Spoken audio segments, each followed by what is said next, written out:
Tuhan, senang sekali bisa berjumpa dalam ibadah kita pada pagi ini. Bapak Ibu berikan salam kanan kiri, saya siap diberkati Tuhan pagi ini. Ayo kanan kiri, ya. Oke, Bapak Ibu Saudara yang dikasih oleh Tuhan, di minggu pertama pada bulan April ini saya menetapkan bulan untuk kita menikmati akan anugerah Tuhan dalam kemenangan.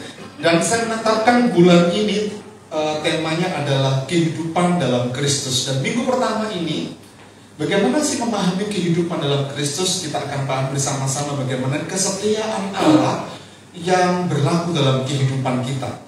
Nah, teksnya sih dalam 1 Korintus pasal 1 ayat yang ke-9, itu ayat emas kita. Tapi untuk memahami konteks keseluruhan dari apa yang saya akan maksudkan dalam ayat emas kita tentang kesetiaan Allah, saya akan mengajak Bapak Ibu Saudara membaca dari ayat yang ke-7 atau ayat yang ke-5. Tapi mari sama-sama kita ucapkan tema kita 1, 2, 3. Kesetiaan Allah. Lebih keras lagi, belum semua. 1, 2, 3. Kesetiaan Allah. Demikian firman Tuhan. Sebab di dalam Dia kamu telah menjadi kaya dalam segala hal, dalam segala macam perkataan dan segala macam pengetahuan, sesuai dengan kesaksian tentang Kristus yang telah diteguhkan di antara kamu. Demikianlah kamu tidak kekurangan dalam suatu karunia pun, sementara kamu menantikan penyataan Tuhan kita Yesus Kristus. Ia juga akan meneguhkan kamu sampai kepada kesudahan, sehingga kamu tak bercacat pada hari Tuhan kita Yesus Kristus. Ayat 9 kita akan baca bersuara bersama-sama. 1, 2, 3. Allah yang memanggil kamu kepada persekutuan dengan anaknya Yesus Kristus Tuhan kita adalah setia. Amin. Puji nama Tuhan, diberkatilah setiap kita yang selalu membaca dan merenungkan firman Tuhan dalam kehidupan kita. Bapak Ibu Saudara yang dikasih oleh Tuhan, kalau kita bicara tentang kesetiaan Allah, ini adalah ciri dan atribut dari Allah yang salah satunya atribut Allah yang penting buat kehidupan kita. Kesetiaannya. Dan itu adalah sifat ilahi yang memang seringkali kita tidak menyadari bahwa di setiap situasi kehidupan kita, di dalam setiap langkah kehidupan kita, susah, senang, duka, gembira, dalam keadaan sehat atau sakit, dalam keadaan kurang atau kelimpahan, seringkali kita tidak memahami bahwa kesetiaan Allah itu selalu berlaku dalam kehidupan kita. Bahkan mungkin kita hanya memahami bahwa kesetiaan Allah itu berlaku saat Anda kelimpahan, saat Anda senang, saat Anda mendapatkan berkat, THR dan sebagainya, gitu ya. Nah, saat Anda mendapatkan bonus dan sebagainya. Bukan saat itu. Kesetiaan Allah berlaku juga dalam segala hal. Bapak Ibu Saudara yang dikasih oleh Tuhan, Jemaat Korintus dalam bacaan kita pada pagi ini surat pertama yang disampaikan oleh Paulus. Dan dia menyampaikan ada hal yang perlu disampaikan, karena sekalipun jemaat Korintus adalah jemaat yang bertumbuh, jemaat yang kaya dalam segala macam perkataan dan pengetahuan. Jadi ternyata kalau bicara segala macam perkataan dan pengetahuan, itu hikmat. Orang-orang pandai, orang-orang cakap itu berada di situ menjadi jemaat di Korintus. Karena itu istimewa jemaat di Korintus. Bahkan mereka itu tidak kekurangan dalam karunia. Anda baca dalam kitab 1 Korintus pasal 12, pasal 14, ya. Itu karunia-karunia disampaikan oleh Paulus kepada jemaat. Tapi di tengah-tengah pasal 12 dan pasal 14 itu ada pasal 13. Nah, itu tentang love, kasih. Kalau kamu punya kehebatan, karunia, bahkan bisa bernubuat sekalipun, tidak pernah akan ada artinya kalau kalian tidak punya kasih, kata Paulus. Jadi kesimpulan saya, jemaat Korintus ini adalah jemaat yang sangat luar biasa. Tapi pagi ini Paulus itu meneguhkan, menegur, menegaskan. Bahkan di ayat yang ke-8 dan yang ke-9 tadi, kita perhatikan bersama-sama bahwa Paulus itu menegaskan kepada mereka. Dia mengatakan Tuhan itu meneguhkan kamu sampai kesudahannya, ya, sampai kamu sehingga kamu gak bercatat dalam hari Tuhan ketika sudah datang 2 kali dalam rapture ataupun dalam parousia, begitu ya. Nah, ayat 9 juga dia telah memanggil kalian dalam persekutuan adalah Allah yang setia. Dan Paulus menegaskan kepada jemaat di Korintus, sekalipun dia bertumbuh, sekalipun memiliki pengetahuan, perkataan yang hebat, karunia yang dahsyat, menyembuhkan banyak orang, dan begitu ada banyak kehebatan yang ditemui oleh Paulus dalam jemaat Korintus ini. Tapi ternyata Paulus itu memberikan sebuah peneguhan, penegasan, karena ayat 10 Paulus mendapati menegur mereka. Di antara kalian itu ada benih perpecahan.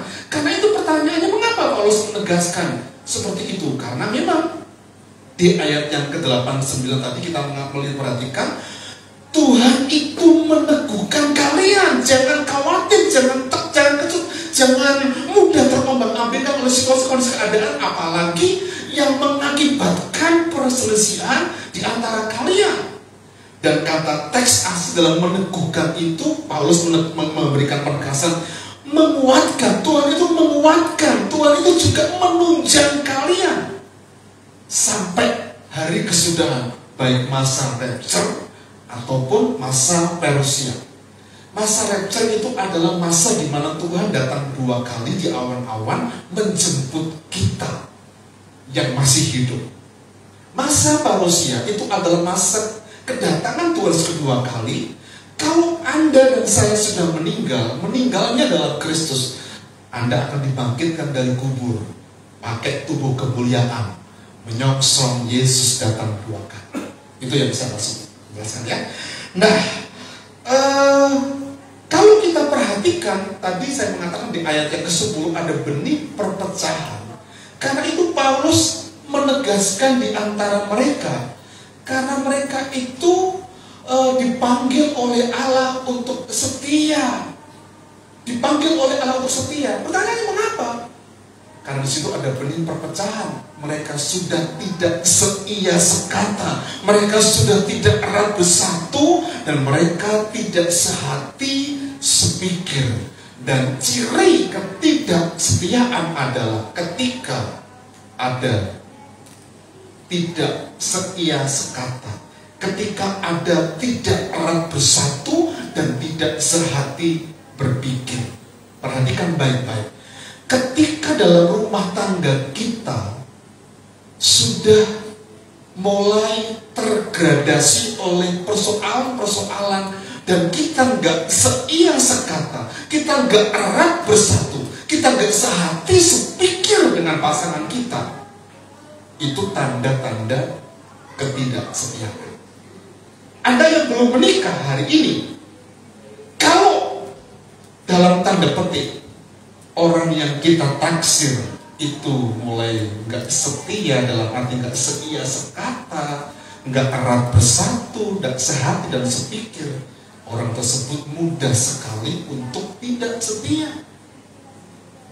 Bapak Ibu Saudara yang dikasih oleh Tuhan, karena itu Paulus itu menegaskan kepada mereka bahwa kamu itu dipanggil dalam persekutuan dalam Kristus Yesus. Yang memanggil kamu itu adalah Allah yang setia, Allah yang bukan saja memberkati, menguatkan saat Anda kelimpahan, tapi dalam saat lembah kekelaman sekalipun Dia tetap setia mengasihi kita. Pagi ini Bapak Ibu ada 3 aspek penting yang mau saya sampaikan tentang kesetiaan Allah. Tapi lebih dahulu kita akan lihat contoh-contoh bagaimana Allah itu membuktikan kesetiaannya dalam situasi-situasi yang buruk sekalipun dalam kehidupan umatnya. Saya mengambil satu kata seperti ini, bahwa kesetiaan Allah adalah satu atribut ilahi yang menunjukkan bahwa Allah itu always setia, selalu setia. Dapat diandalkan, amin, dalam apa? Dalam segala hal. Setuju? Dia itu adalah Allah yang setia, dapat diandalkan dalam segala hal. Pak ya, kalau buktinya Allah setia, mengapa doa saya gak dijawab? Usia saya sudah mau kepala 3 dan kepala 4. Belum punya gandengan. Truk saja punya gandengan Pak ya. Kok saya belum punya gitu ya. Jangan terburu-buru berdoa, karena mungkin saja kita belum mengandalkan Tuhan. Ya, karena Allah yang setia itu dapat diandalkan dalam segala hal. Pak ya, sekarang ini bisnis sepi. Bagaimana saya dapat mengandalkan Tuhan? Setiap kali saya pagi juga belum. Saya mengatakan belum waktunya mungkin. Belum waktunya apa? Jatuh tempo. Karena kadang-kadang langganan kita itu menyiapkan untuk yang lainnya skala prioritas. Oh, untuk itu nanti dulu. Biasanya seperti itu. Belum waktunya. Andalkan dalam segala hal. Dalam studi kita, pekerjaan kita, termasuk dalam hal yang penting adalah pasangan hidup yang akan hidup bersama-sama dengan kehidupan kita. Minta tolong kepada Tuhan. Nah, kalau Allah itu setia, saya memberikan contoh, ya, contoh dalam kitab Rut pasal 1 ayat 1, dan kemudian kita akan baca ayat 20 dan 21. Perhatikan baik-baik Bapak Ibu. Anda perhatikan kitab Rut itu adalah jeda antara hakim-hakim dan Samuel. Dan itu adalah fase pada zaman hakim. Anda baca kitab terakhir dari pasal terakhir, ayat terakhir, kitab hakim-hakim. Semua orang itu bertindak menurut kebenaran mereka sendiri. Tidak ada patron yang mereka ikuti. Karena hakim jatuh bangun dalam dosa. Mungkin lagu yang cocok adalah jatuh bangun aku mengejarmu gitu. Karena memang itu yang terjadi dihadapi oleh orang Israel. Tapi di masa itu Allah tetap menyertai mereka. Diberi contoh dalam keluarga Elimelek, Naomi. Perhatikan ayat ini ya. Pada zaman para hakim memerintah, ada apa Bapak Ibu? Kelimpahan. Ada kelaparan di tanah Israel. Lalu pergilah seseorang dari Bethlehem Yehuda beserta istrinya dan kedua anaknya laki-laki ke daerah Moab untuk menetap di sana sebagai orang asing. Bethlehem itu artinya rumah roti. Tapi mengapa di Israel terjadi kelaparan? Elimelek, Naomi ini saya pikir begini, tidak tahu uji. Mereka nggak memahami bahwa jeda yang dimaksudkan Tuhan itu adalah mendisiplin mereka. Apa itu? Kelaparan. Bapak Ibu, apa yang terjadi di sana? Tidak waktu yang lama mereka menetap di Moab, di tempat orang asing yang mereka tidak kenal sebelumnya. Suaminya meninggal, Elimelek meninggal. Kedua anaknya meninggal ketika sudah menikah mendapatkan Rut. Orang suruh pulang balik ke Moab. Tapi Rut ini menarik. Pulang ya Bu, karena tidak mungkin aku melahirkan anak laki untuk menikah dengan kamu. Karena aku sudah tua, tidak mungkin ada orang laki-laki yang mau saya begitu. Ini Naomi ngomong begitu. Pulang. Tapi Rut ngomong begini. Dia tahu bahwa ada sesuatu yang tersembunyi di balik pergumulan yang mereka hadapi. Karena dia ngomong begini. Allahku juga. Di mana engkau mati, aku juga mati. Di mana engkau dikuburkan, aku dikuburkan. Ini setia. Ini luar biasa. Di tengah-tengah situasi kondisi keadaan yang tidak mudah, Allah selalu membangkitkan figur contoh tentang kesetiaannya dalam hidup. Ayat 20, mari kita perhatikan bagaimana kepahitan yang dialami oleh Naomi ketika dia pulang ke Bethlehem. Karena dia mendengar di Bethlehem ada roti, di Bethlehem ada kelimpahan di sana. Tetapi ia berkata ketika pulang, ketika orang tahu bahwa, loh, itu Naomi. Bukankah itu Naomi? Siapa yang bersama dengan dia? Kan dulu dengan suara dan kedua anaknya kok dengan wanita. Sendirian lagi Naomi. Mana suaminya? Dia ngomong begini, janganlah sebut aku Naomi, sebutkan aku Mara, sebab yang Maha Kuasa telah melakukan banyak hal yang pahit kepadaku. Mara, sesuatu yang pahit. Dan itu ternyata membekas ketika dia hijrah dari Bethlehem ke Moab. Membekas. Tapi penghiburannya adalah, kita baca ayat selanjutnya. Dia ngomong begini juga, dengan tangan yang penuh aku pergi. Jadi dengan bekal yang penuh dari Bethlehem sebetulnya. Tetapi dengan tangan yang kosong Tuhan memulangkan aku. Mengapa kamu menyebut aku Naomi? Karena Tuhan telah naik saksi menentang aku. Yang Maha Kuasa telah mendatangkan malapetaka kepadamu. Pertanyaannya mengapa? Karena mereka tidak tahan uji dalam langkah-langkah yang mereka harus ikuti bersama. Penghiburannya ada Rut. Kita langsung baca pasal 4 ayat yang ke-14 dan 15. Ketika Rut sudah dinikahi oleh Boaz, sang penebus, dan zaman itu kalau milik pusaka yang menjadi milik dari suaminya Naomi, ya, dan Naomi punya menantu ketika menikah, maka ketika dia menebus dia juga akan dapat wanita dalam arti yang harus dinikahi dan tanggung jawabnya. Boaz ini orang kaya raya, kaya hebat begitu ya. Dan kemudian dari Boaz lahir anak dari wanita yang namanya Rut ini. Kesaksian perempuan-perempuan yang ada di Bethlehem ngomong begini. Sebab itu perempuan-perempuan berkata kepada Naomi, terpujilah Tuhan yang telah rela menolong engkau pada hari dengan seorang penebus, termasuklah kiranya nama anak itu. Dan dialah yang menyegarkan jiwamu dan memelihara engkau pada waktu rambutmu telah putih. Perhatikan, sebab menantumu yang mengasihi engkau telah melahirkannya. Perhatikan, menurut katakan, perempuan itu lebih berharga bagimu daripada 7 anak laki-laki. Anak laki-laki bagi orang Israel pada waktu itu sangat penting, karena akan mendapatkan milik pusaka, warisan, legasi dari orang tuanya. Tapi perempuan-perempuan tetangga-tetangganya itu ngomong dengan Naomi, menantumu itu loh perempuan yang telah menolong engkau setia, itu menunjukkan kehebatannya dan dia itu lebih hebat daripada 7 laki-laki. Bapak ibu saudara yang dikasihi oleh Tuhan, peristiwa dalam kitab Rut ini menunjukkan bagaimana kesetiaan Allah di masa fase kegelapan sekalipun. Tuhan tetap mengasihi mereka.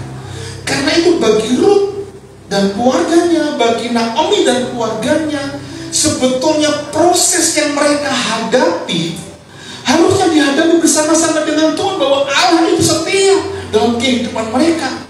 Seringkali pergumulan, tantangan yang berat, persoalan yang dihadapi oleh banyak orang anak-anak Tuhan tidak membuat mereka melihat bahwa di balik itu ada pergumulan yang memang Tuhan izinkan. Di situ ada kesetiaan Allah yang akan dibuktikan dalam segala hal dalam kehidupan kita. Bapak Ibu, kemarin itu saya dikasih kesempatan untuk bercerita karena mungkin satu-satunya orang yang dari awal belum sampai akhir ya, sampai 2019 saja saya mendampingi almarhum Pendeta David Sugiono. Saya juga kaget karena saya sudah menolak, jangan kalau nanti saya ngomong pasti ngomong saya nggak enak begitu. Dan ternyata saya dikasih kesempatan dipanggil Bapak. Saya mulai bercerita dari masa ketika di Pantai Kosta di desa saya, sampai kemudian pasca subwilayah, pasca dewasa, ya, saya ceritakan singkat sebetulnya. Di situ ada bagian-bagian yang Tuhan izinkan saya lewati, ada hal-hal yang tidak enak, ada hal-hal yang tidak mudah, yang Tuhan izinkan membentuk saya. Tapi penyertaan Tuhan itu sangat luar biasa. Anda pernah diskors gara-gara melanggar peraturan perusahaan?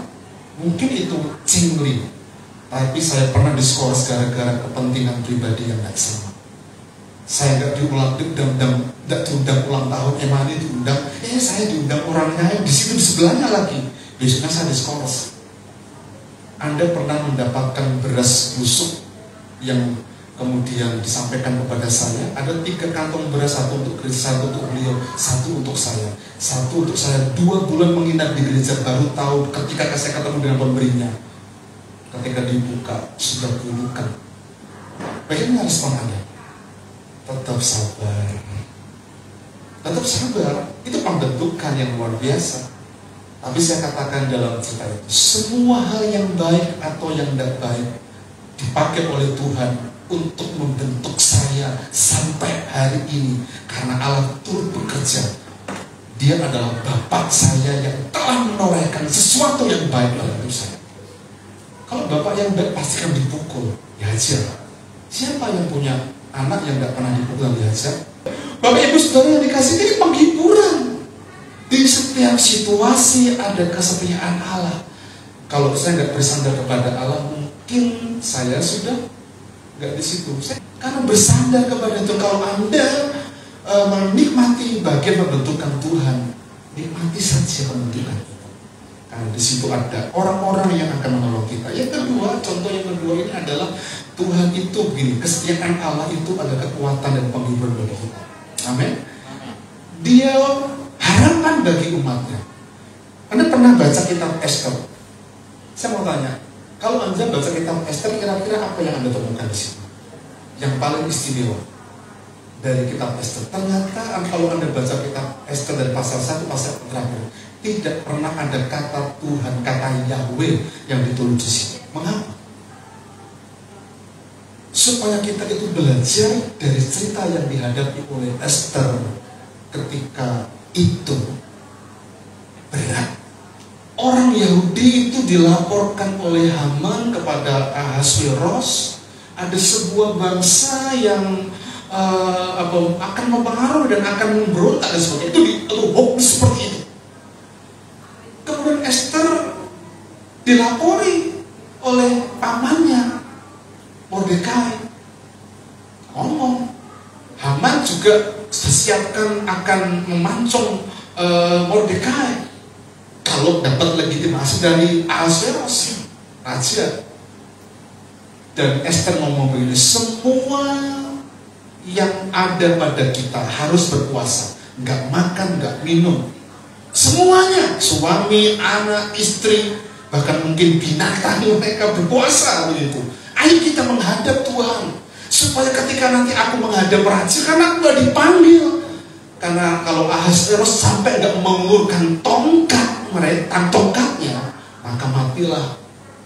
Tapi ketika raja itu melihat Esther, dan ini ceritanya mereka itu sudah berpuasa, di kesulitan yang mereka hadapi, mereka mengandalkan Tuhan. Karena mereka tahu bahwa kesetiaan Tuhan itu ada kekuatan dalam kehidupan mereka. Ketika masuk berdiri di pelataran, berkenanlah raja kepadanya. Sehingga raja mengeluarkan tongkat emas yang di tangannya ke arah Esther. Esther dan bangsanya selamat. Pancungan yang disiapkan oleh Haman yang untuk pamannya itu digunakan untuk memancung Haman. Dibela. Bapak Ibu, di tengah situasi seperti itu, kesetiaan Allah juga berlaku dalam kehidupan umatnya. Nah, karena itu mari bersama-sama kita belajar mempercayai bahwa Tuhan itu setia. Amin. Tuhan itu setia. Katakan kanan kiri, hei, Tuhan itu setia. Allah itu setia. Tuh ada yang ngomong. Ayo ngomong. Bapak Ibu, ada 3 aspek penting tentang kesetiaan Allah. Yang pertama, kita belajar bahwa kesetiaan Allah itu terhadap janji-janjinya. Dikatakan di 2 Petrus pasal 3 ayat yang ke-9, Tuhan tidak lalai menepati janjinya, sekalipun ada orang yang menganggapnya sebagai kelalaian. Berapa banyak dari antara kita yang kadangkala lupa janji. Lupa janji, janjinya itu datang jam sekian, ya. Apalagi kalau yang mau datang itu adalah kekasihnya, gitu ya. Ternyata hujan lebat, ya, ledek dadar. Dia ngomong telat 10 menit ya, non. Nggak toko-toko, kan sudah mulai gelisah gitu. Itu janji nggak pernah tepat. Manusia, ya. Biasanya kalau kita beli tempe, progresnya bagaimana? Dari beli, diproses jadi tempe, sore jadi minuman. Itu sebetulnya janji manusia. Berapa dari antara kita yang masih ingat promise keeper di janji pernikahan? Masih ingat? Kalau ingat, habis ini betul-betul kita makan soto. Ayo yang sudah menikah loh. Korbi, si Agustin, Siti, coba gini. Nanti yang salah, nggak salah, aku yang ganti traktor. Aku mengambil engkau, Dwi Agustin, Sarah Dwi Agustin. Namanya Sarah kan? Bukan ya. Menjadi istriku yang sah dan satu-satunya. Aku akan mengasihi engkau dalam keadaan suka dan duka, dalam keadaan sehat ataupun sakit, dalam keadaan kekurangan atau kelimpahan. Ketika kita mengucapkan di atas apa yang kita, air mata sudah sambil menatap wajahnya. Tapi saat ini bisa nggak seperti itu, kita menatap wajah suami kita dengan senyuman bangga, was aku luar biasa. Kita sudah mulai lupa akan hal itu, karena itu kadangkala kita menemukan ada orang-orang yang salah dalam pernikahan, ya, suaminya digondol-gombel, ya, istrinya dibawa gondol gendruwo. Karena itu tadi lupa akan jadi. Tapi Allah bagi kita adalah Allah yang setia. Dia nggak pernah lalai dengan janjinya. Pertanyaannya, apa janji yang Tuhan pernah sampaikan kepada kita?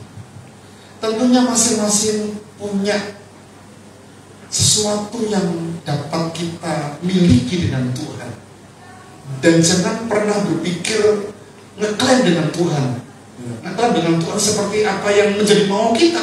Belum, itu janji Tuhan. Karena kita perlu sinkronkan dengan firman Tuhan. Kita perlu tanya dengan orang tua kita. Kita perlu tanya dengan sahabat kita. Kalau perlu tanya kepada gembala jemaat, benar enggak Pak Ir? Benar enggak? Itu yang menjadi persoalan. Akibatnya persoalan-persoalan yang muncul terjadi oleh karena apa? Karena ada ketidaksetiaan di dalamnya. Bapak Ibu, Allah itu adalah Allah yang setia. Dia memenuhi janji-janjinya kepada siapa? Setiap kita umatnya. Kadang-kala kita sebagai umatnya manusia seringkali tidak setia. Tetapi Allah itu setia. Dia nggak pernah melanggar janjinya. Amin. Dia nggak pernah melanggar janjinya. Dia membuktikan janjinya. Tuhan itu berjanji kepada Abraham, kamu akan jadi bangsa yang besar. Semua bangsa akan memperoleh berkat dari keturunanmu. Lihat bintang, keturunanmu itu seperti bintang di langit dan pasir tepi laut. Tapi menjelang usia 100 tahun tidak ada satu anak pun yang didapat. Apakah itu janji Tuhan tidak digenapi? Apakah Abraham berhenti berharap? Tidak. Abraham tetap Abraham tidak pernah berhenti berharap, walaupun Abraham menerima tawaran dari Sarah. Kamu kan bisa menghampiri Hagar supaya mendapatkan keturunan. Menuruti, akibatnya sampai hari ini derita itu berkepanjangan. Keturunan Ismail sampai hari ini kan memusuhi keturunan Ishak. Tapi Abraham gak pernah berhenti berharap. Dia tahu bahwa adalah Allah setia. Bagaimana mungkin seorang wanita yang sudah menopause dapat hamil? Karena itu ketika Sarah dikasih tahu karena Abraham mendapatkan sesuatu dari Tuhan, kamu pada waktu ini akan mengandung. Dia tertawa. Mengapa? Seperti mengejek begitu. Karena dia sudah merasa tidak akan mampu karena sudah tua, hampir 75 tahun menopause. Tidak mungkin mendapatkan, tapi mujizat terjadi. Karena itu Bapak Ibu, dia gak pernah melanggar janjinya. Ketika Israel dibawa keluar Mesir, janjinya adalah tanah Kanaan, tanah yang berlimpah susu dan madu. Tapi 40 tahun mereka mengembara di padang gurun, diizinkan Tuhan seperti itu. Apakah itu gak pernah digenapi kesetiaan Tuhan, kesetiaan Allah? Tidak, semua digenapi. Janjinya tetap dia peroleh, mereka memperoleh Kanaan. Karena itu Tuhan gak pernah lalai dengan janji. Seringkali kita saja yang lupa dan lalai dengan janji. Yang kedua, Allah itu, aspek yang kedua adalah Allah itu adalah Allah yang setia. Kesetiaannya dalam apa? Melindungi dan dalam bimbingannya. Mazmur 91 ayat 1 dan 2.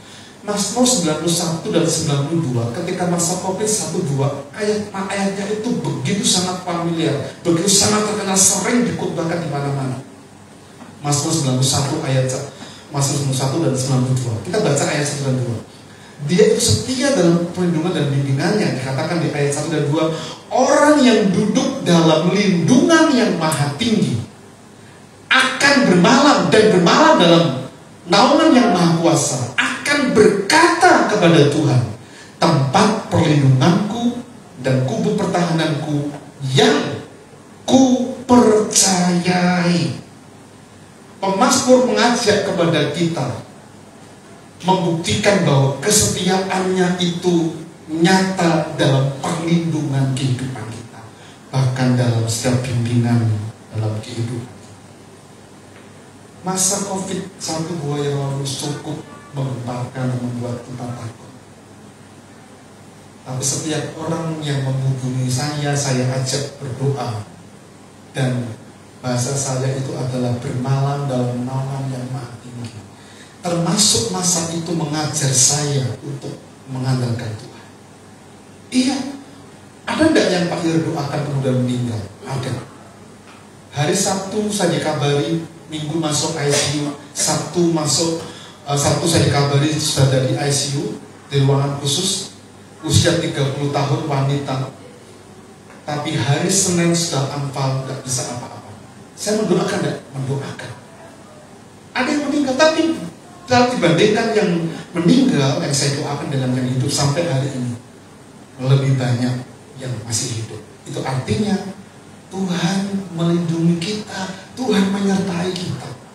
Saya punya teman di Surabaya, orangnya itu atletis, badannya besar seperti Koheri ini, karena suka fitness.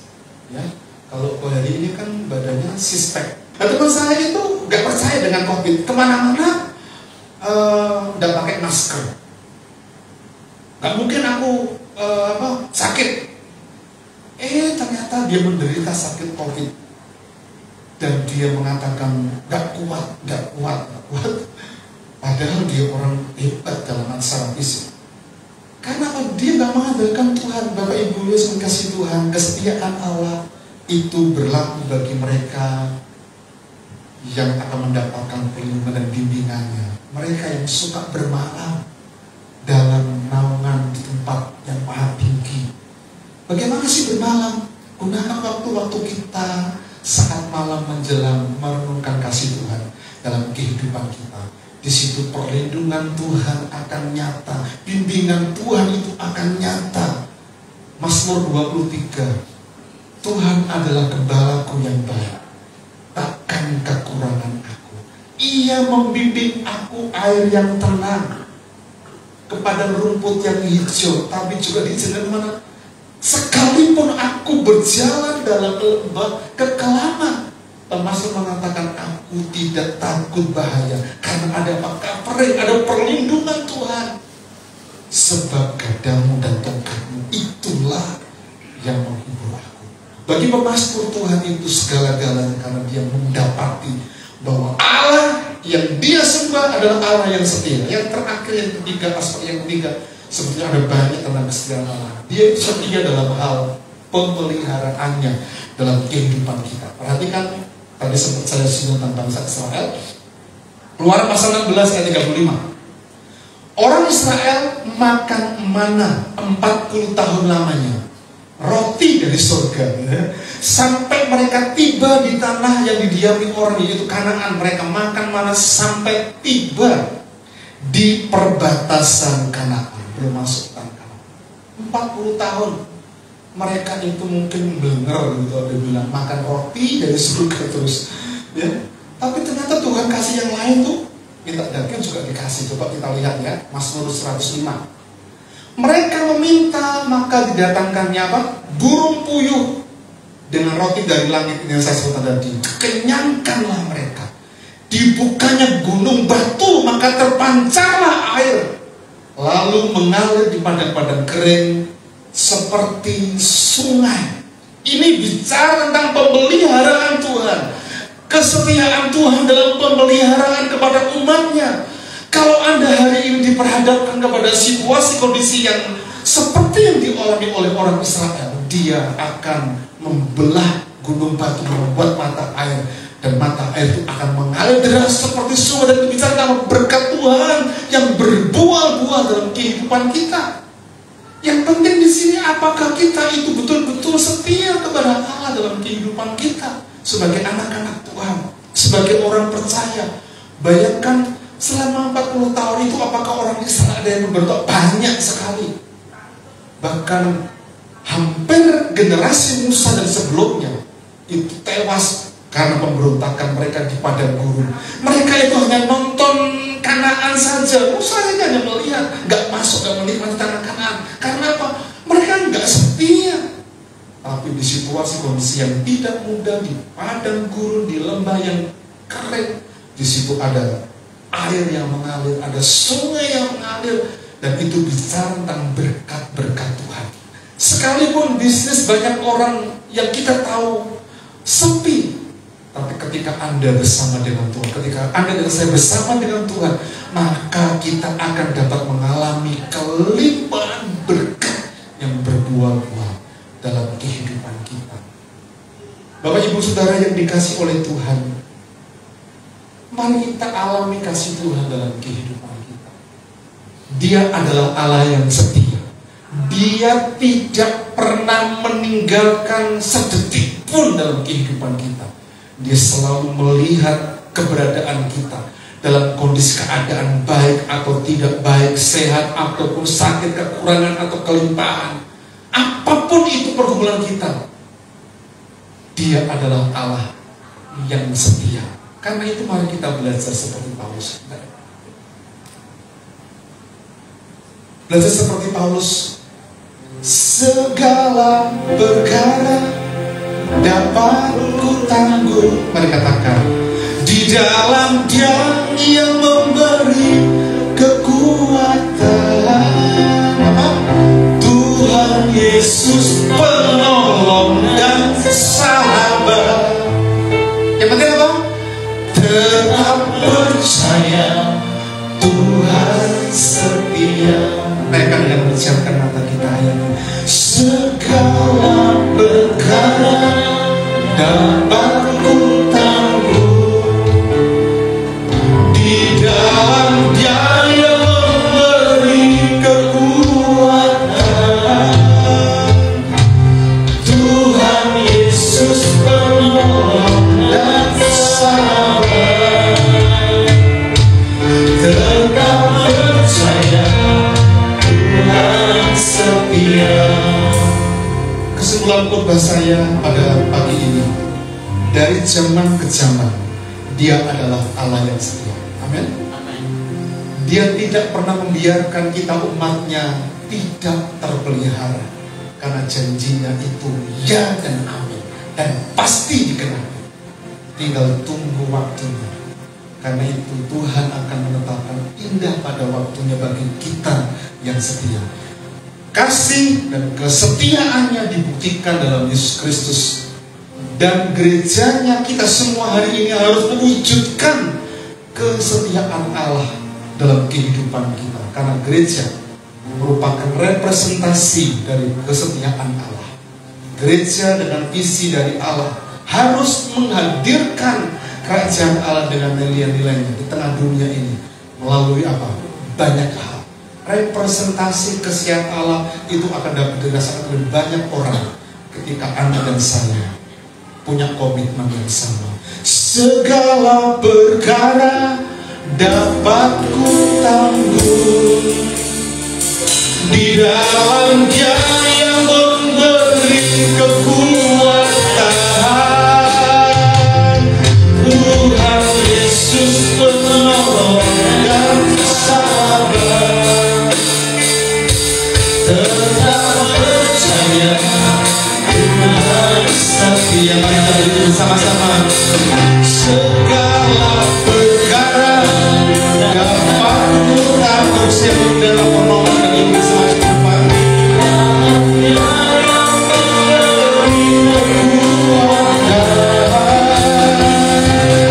Tuhan Yesus penolong dan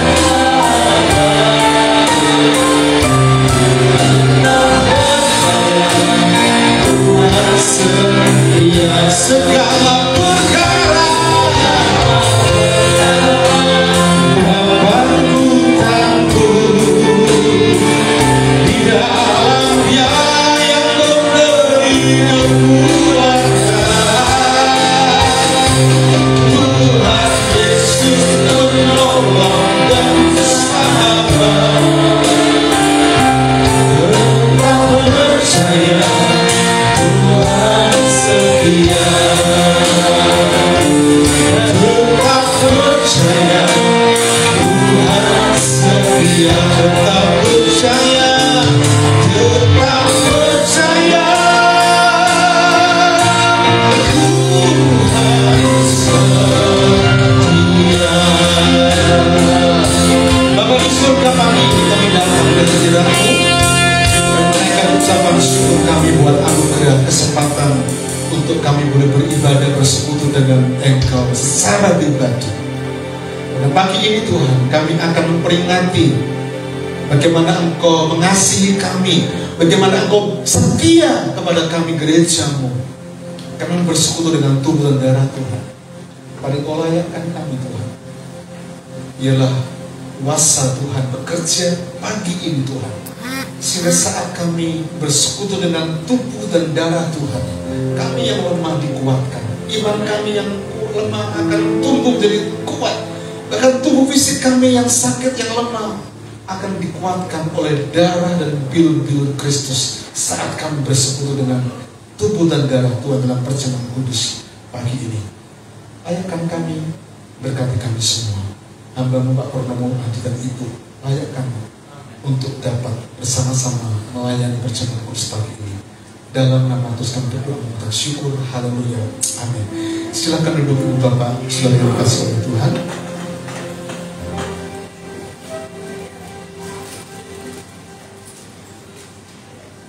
Bapak Ibu Saudara yang dikasihi oleh Tuhan, apa yang telah aku terima dari Tuhan, aku teruskan kepadamu. Yaitu pada malam waktu Dia diserahkan, Dia mengambil roti, kemudian Dia memecah-mecahkannya dan Dia mengatakan, inilah tubuhku yang diserahkan dari kamu. Ambillah, makanlah dan perbuatlah menjadi peringatan akan aku. Setelah Dia makan, Dia mengambil cawan dan Dia mengatakan, inilah cawan perjanjian baru yang dimeteraikan oleh darah. Ambillah, minumlah dan perbuatlah menjadi peringatan akan aku. Biarlah kita menerima dengan iman dan kasih Tuhan memampukan kita. Silakan berkata jemaat. Ku telah mati dan tinggalkan cara hidupku yang lama. Semuanya sia-sia dan tak berarti lagi. Hidup ini kuletakkan pada nisbamu ya Tuhan. Jadilah padaku seperti yang Kau inginkan.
Losi ke tangan kanan kita dan angkat setinggi mungkin melampaui kepala kita. Mari kita hargai pengorbanan Tuhan Yesus Kristus yang mati di atas kayu salib menebus dosa kita. Dia yang tidak berdosa dijadikan berdosa. Dia yang tidak terkutuk dijadikan terkutuk. Karena supaya kita yang berdosa dan karena pelanggaran kita mendapatkan pengampunan. Kita mendapatkan berkat dan bukan kutuk. Mari kita hargai pengorbanan Kristus yang mati di atas kayu salib. Dengarkanlah firman Tuhan. Dan ketika mereka sedang makan, Yesus mengambil roti, mengucap berkat, memecah-mecahkannya, lalu memberikan kepada murid-muridnya dan berkata, ambillah dan makanlah dan perbuatlah menjadi peringatan akan daku. Mari kita makan bersama-sama di dalam nama Tuhan Yesus Kristus.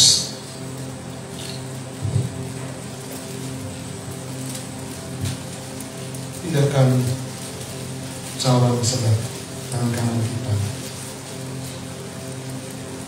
Angkat setinggi mungkin melampaui kepala kita. Oleh bilur-bilurnya kita disembuhkan. Oleh darahnya dosa kita disucikan. Oleh kuasa penebusan kita diampuni. Kita diterima, kita dilayakkan. Dan kuasa darah Kristus memberikan kekuatan yang baru. Kita menjadi manusia-manusia yang baru dalam Kristus Yesus. Dengarkanlah firman Tuhan. Sesudah itu ia mengambil cawan, mengucap syukur lalu memberikannya kepada mereka dan berkata, minumlah kamu semua dari cawan ini. Sebab inilah darahku, darah perjanjian yang ditumpahkan bagi banyak orang untuk pengampunan dosa. Mari kita minum bersama-sama dalam nama Tuhan Yesus Kristus. Terima kasih Tuhan. Terima kasih Yesus. Kami memuji kebesaran-Mu,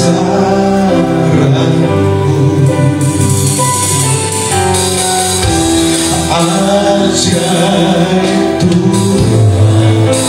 Katakan ajaib Tuhan, ajaib Tuhan. Kami memuji Engkau, memuji kebesaran-Mu,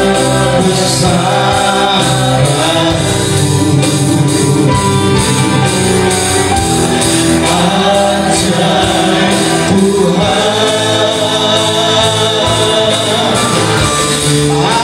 ajaib Tuhan. Dengan segenap hati kami memuji kebesaran-Mu. Terima kasih, Kau ajaib bagi kami Tuhan.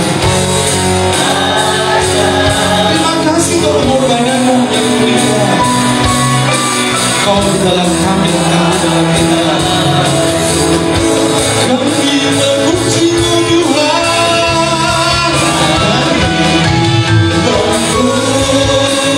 Memuji kebesaran-Mu,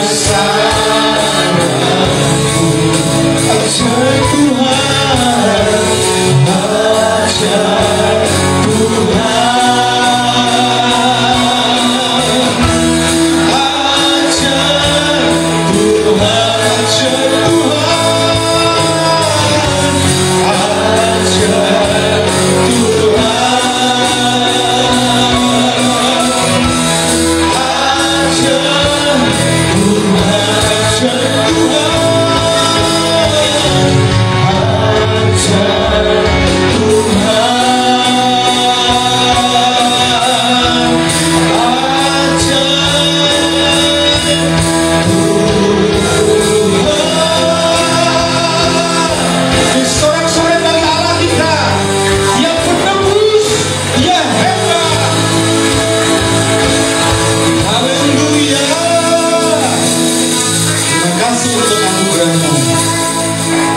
kasih untuk pengorbananmu.